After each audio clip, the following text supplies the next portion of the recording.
My parents handed out cash gifts at Thanksgiving saying, "Everyone gets $5,000 except our biggest mistake." So I smiled politely, walked out, and stopped the monthly $8,000 mortgage payment, keeping them from foreclosure. Welcome, family.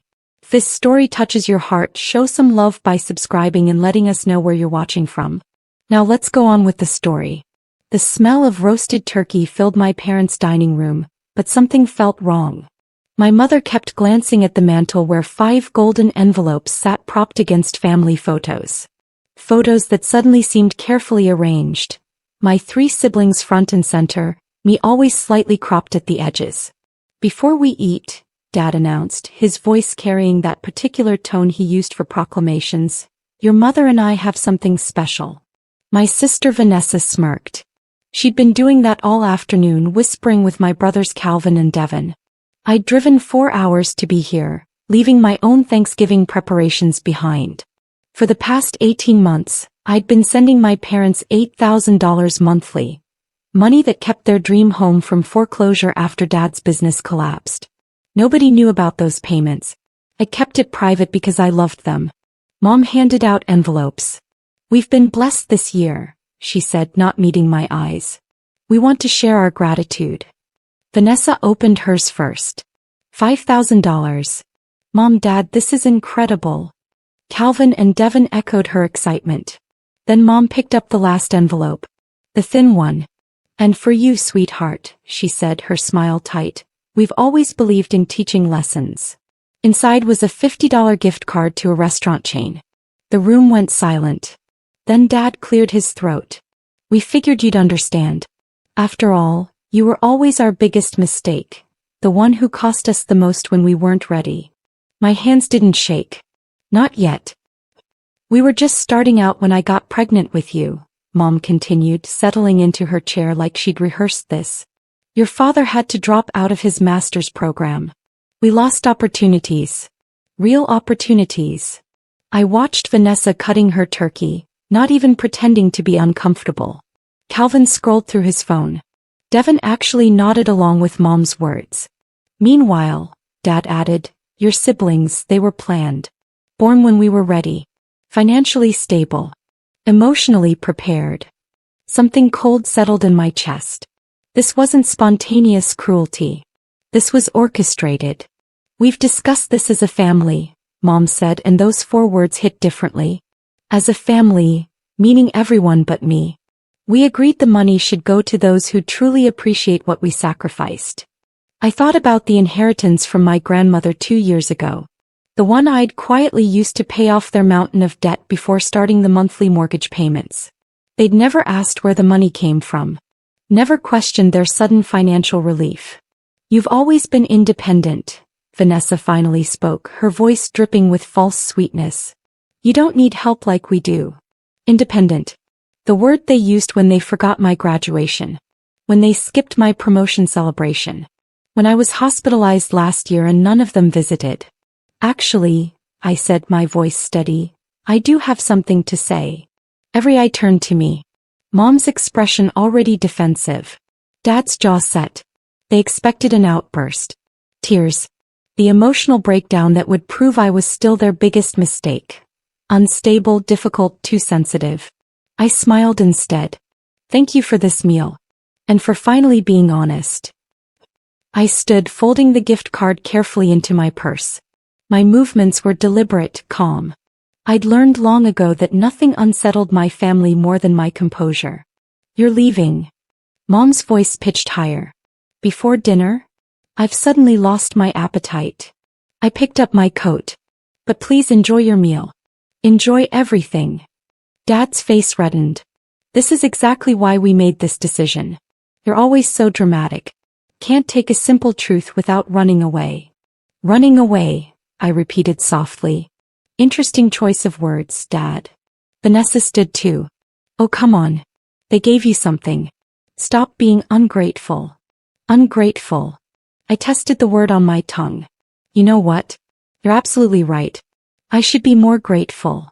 The drive home blurred past darkening highways. My phone buzzed repeatedly. Mom, Vanessa, Calvin. I didn't answer. Instead, I called someone I should have contacted months ago. Mr. Harrison? It's me. I need to discuss those documents we prepared. The power of attorney for my parents' mortgage account? I'm ready to make that change we discussed. My lawyer's voice was gentle. Are you certain? Once we stop those payments, the foreclosure process resumes within 60 days. I'm certain. And you'll send the notification letter? Tomorrow morning. Certified mail. When I arrived home, I poured wine and opened my laptop. The email I'd drafted months ago, the one I'd hoped I'd never send, waited in my drafts folder. I'd written it after last Christmas when they'd forgotten my birthday was the next day. Some part of me had known this moment was coming. From me. To Mom, Dad, Vanessa, Calvin, Devon. Subject.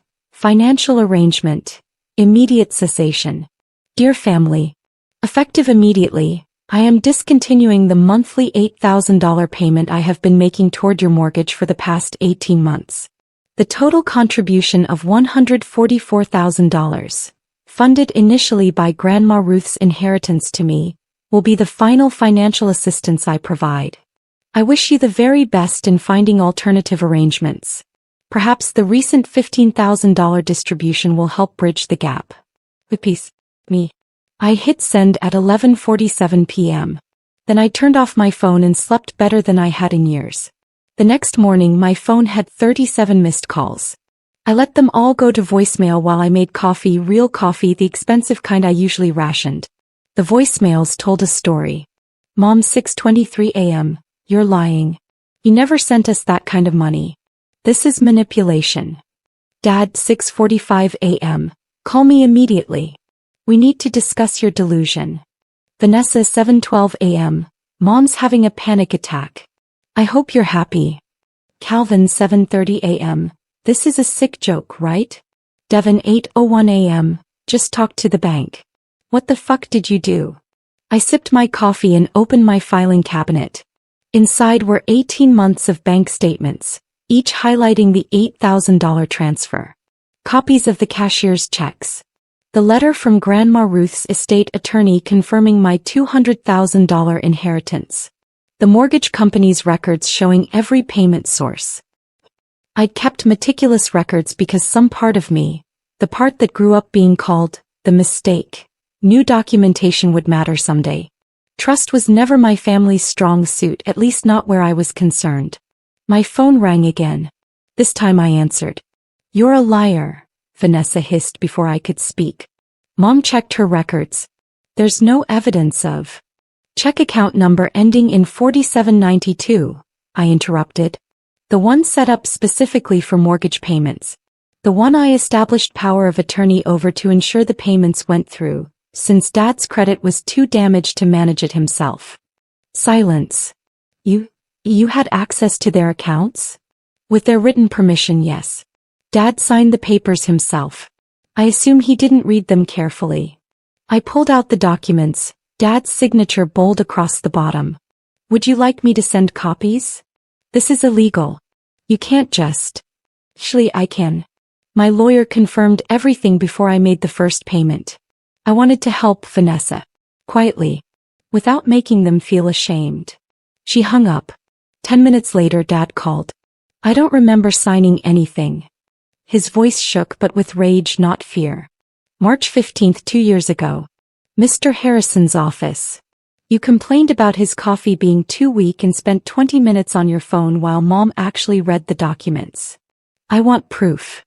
Certified mail is already en route. You'll have copies of everything by Monday. Bank statements, canceled checks, the works. You planned this.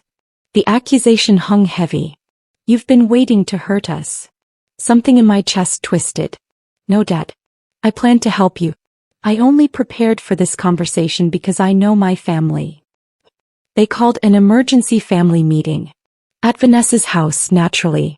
Neutral territory, they claimed, though nothing about Vanessa's McMansion, paid for by Mom and Dad's loan, that was never repaid, felt neutral to me.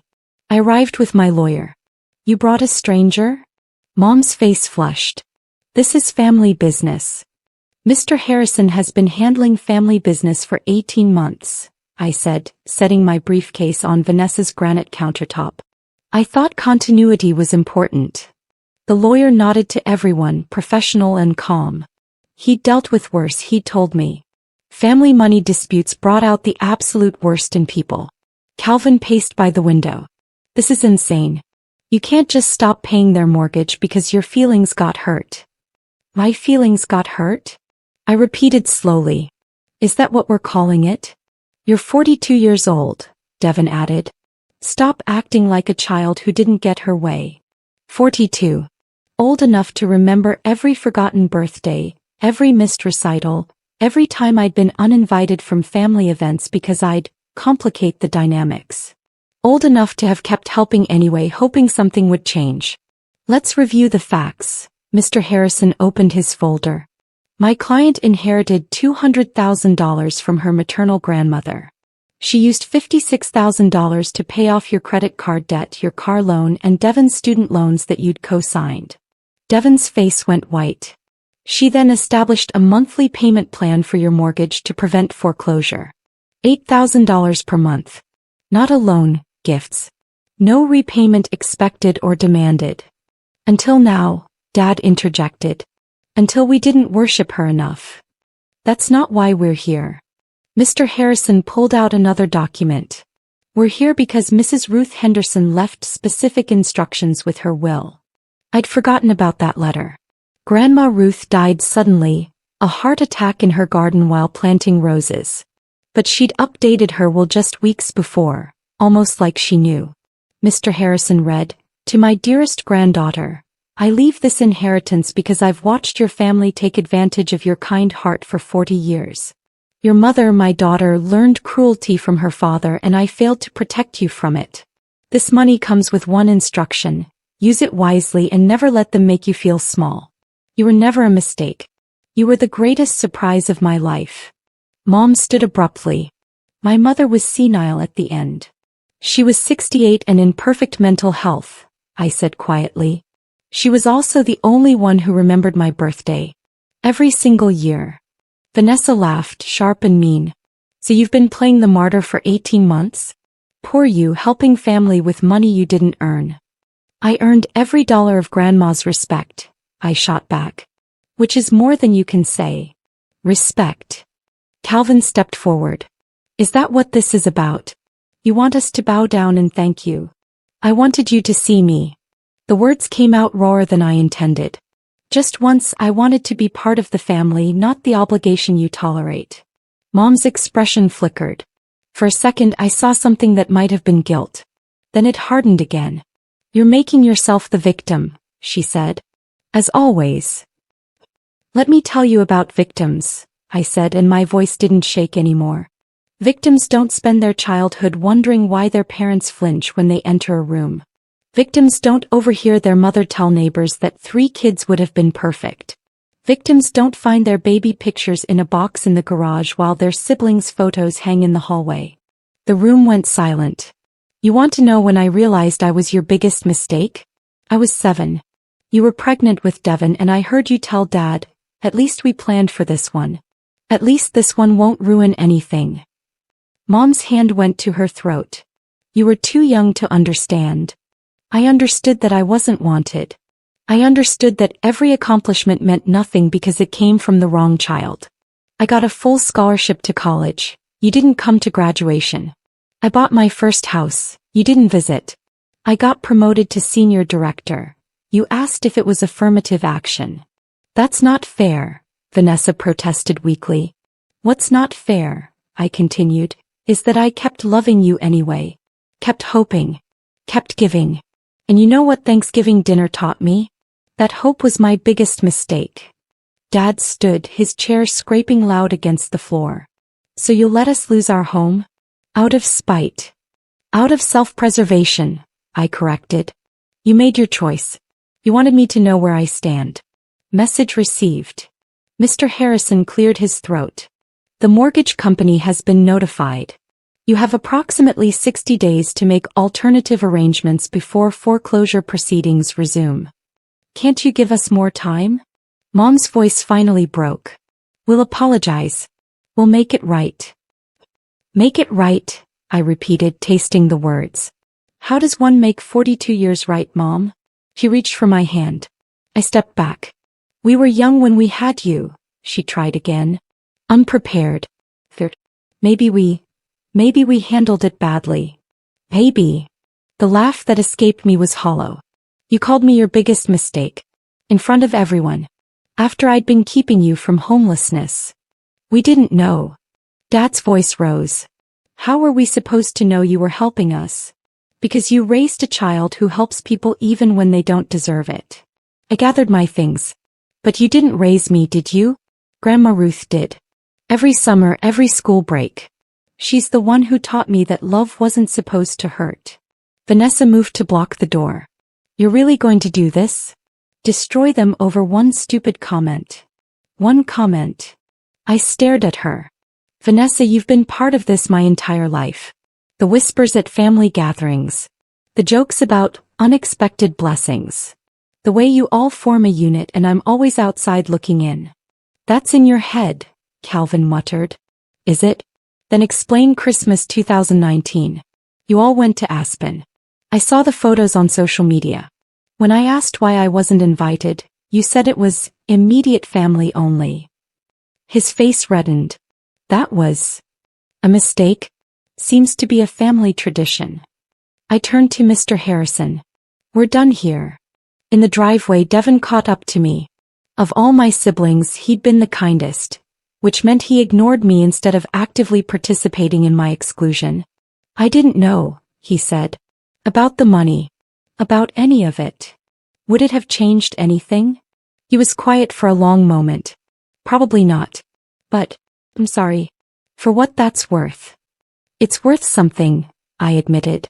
Just not $8,000 a month. The first month after I stopped the payments, my phone was a warpath. Threats, pleas, guilt trips cycling through daily.